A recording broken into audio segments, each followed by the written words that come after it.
Seguimos en la hora literaria. Hoy conversamos sobre el Corán, el libro sagrado de los musulmanes, uno de los que más influencia ha tenido en toda la historia de la humanidad. Y para eso vengo conversando con el profesor Luis Vivanco. La palabra Corán procede de recitación.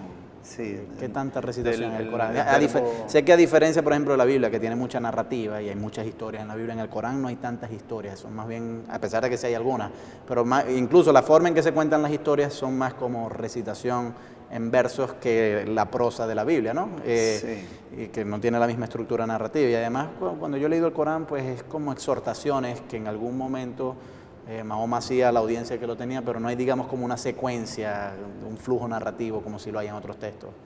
Hay algo en lo que los especialistas, los eruditos, los que han estudiado el Corán, tanto si son musulmanes como no musulmanes, tanto si son creyentes como no son creyentes, están de acuerdo. El Corán es un libro que está muy desordenado. Es decir, eso no fue algo sistemático. Es como si Dios hubiera querido que fuera completamente caótico ese conjunto de cosas y lo trataron de ordenar en el tiempo, y el orden inclusive revela mucho de lo que es la cultura árabe, ¿no? De cómo se hizo este orden, porque fue un orden muy curioso, no fue un orden como lo haríamos en Occidente, vamos a poner las más grandes a primero, las más pequeñas después, o las más antiguas primero. No, se hizo tomando varios criterios juntos, y a veces no son exactos, y eso es una de las cosas que le choca a las personas. Es como ese problema con la columna, la mezquita de las 1000 columnas, que vienen los occidentales y los británicos y miden, son 996 y se ponen furiosos, ¿no? Porque no hay esa búsqueda así como de exactitud, pero sí se buscó que tener como cierto orden en el Corán, pero no estaba dictado con orden. A veces el profeta le venía una revelación y era una cosa que empezaba a hablar muy rápido, que les costaba a los amanuenses tomar nota. A veces era un discurso muy ordenado, e inclusive los impugnadores han dicho que era un discurso manipulado, una tergiversación de un verdadero mensaje, que había allí una intención oculta de buscar voluntades políticas, voluntades de poder, oportunidades, etc., ¿no? Sexo también, supongo, ¿no? Para ganar mujeres. Se ha dicho eso también. Por ejemplo, hubo un caso una vez que él no sabía si casarse o no con una señora que le trajeron, y después recibió una revelación, dijo él, que le permitía casarse con ella, porque él dijo que solamente se podían casar hasta 4 esposas, ¿no? Con 4 esposas, pero él tuvo juntas 7.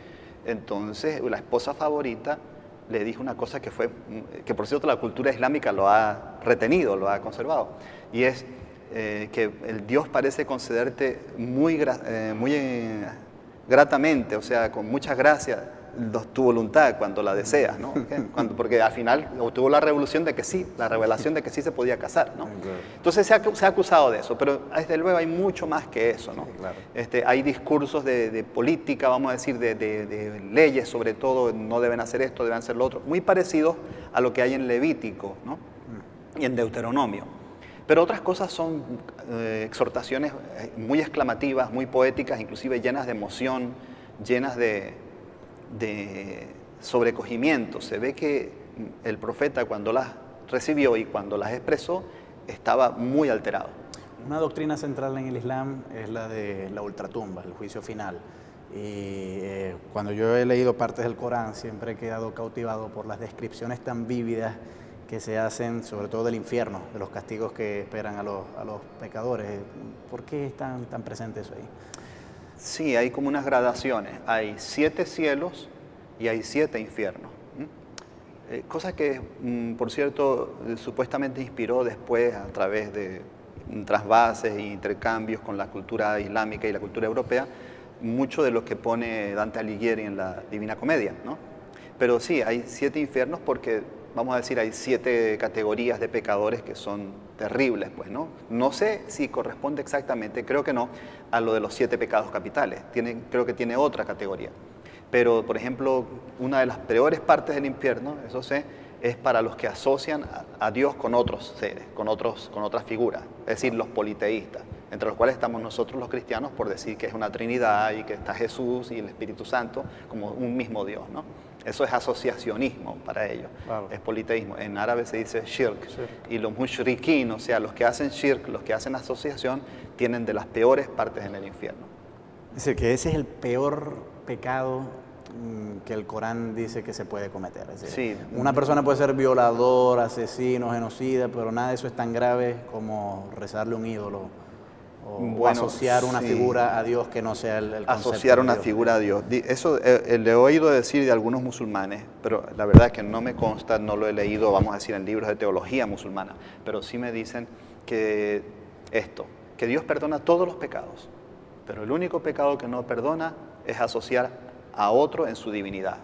Dios es solo, único, wahid wa ahad, o sea, único y solo, que tiene la misma connotación en árabe porque viene de uno. ¿Okay? Me llama la atención la comparación con el Levítico y el Deuteronomio, porque esos dos textos bíblicos son célebres o infames, entre otras cosas, por regular minuciosamente muchos aspectos de la vida cotidiana, la higiene, etcétera. Y claro, leídos literalmente muchas veces son extemporáneos. En el Corán también pareciera, es decir, pareciera que muchas de estas legislaciones pues no tratan realmente sobre relaciones humanas que necesitamos conservar, sino más bien, bueno, cuántas veces hay que bañarse, qué es lo que hay que comer y no comer, y pareciera como demasiado intrusivo en la vida cotidiana de la gente. Bueno, ahí hay yo diría, para mi cosecha, que hay una ventaja. El Corán no es tan detallado como el Levítico y el Deuteronomio. No tiene tantas prescripciones así formales, formuladas definidamente. Deja abiertas muchas cosas. Por ejemplo, hay que lavarse antes de hacer la oración. Pero entonces había casos en que no había agua, porque si están en el desierto, si están en medio de Arabia, no tenían agua.